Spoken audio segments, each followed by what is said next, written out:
Have you guys done with all character assassinating, victim blaming and all shits?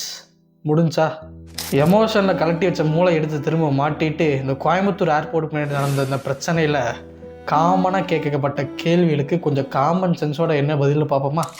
அந்த டைமில் அந்த பையனும் பொண்ணும் உட்காந்து பேசிகிட்டு இருந்தாங்க. இதெல்லாம் நம்புற மாதிரியா இருக்குது அப்படிங்கிற கேள்விக்கு அந்த டைமில் அவங்க அங்கே உட்காந்து பேசிகிட்டு இருந்தாங்களோ, ப்ரே பண்ணிகிட்டு இருந்தாங்களோ, இல்லை டான்ஸ் ஆடிட்டு இருந்தாங்களோ, அதை பற்றி கேட்குறதுக்கு இங்கே ஒருத்தருக்கும் எந்த உரிமையும் கிடையாது.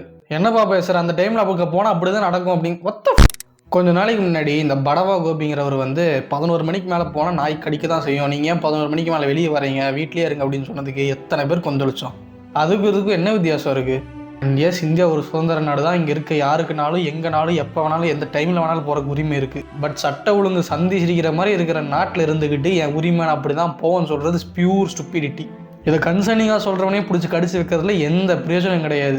அண்ட் மோரோவர் இங்கே தப்பு பண்ணுறவனை திருத்துங்கன்னு சொல்கிறது அது எவனும் திருந்தவும் மாட்டான், திருத்தவும் முடியாது, திருத்துற நம்ம வேலையும் கிடையாது. இங்கே நம்ம சேஃப்டிக்கு நம்ம தான் பொறுப்பு. நம்மளை யாரும் காப்பாற்ற போகிறதெல்லாம் கிடையாது. நம்மளை காப்பாற்ற வரேன்னு சொல்லிட்டு வரவன்ட்டு தான் நம்மளை காப்பாற்ற வேண்டியதாக இருக்குங்க.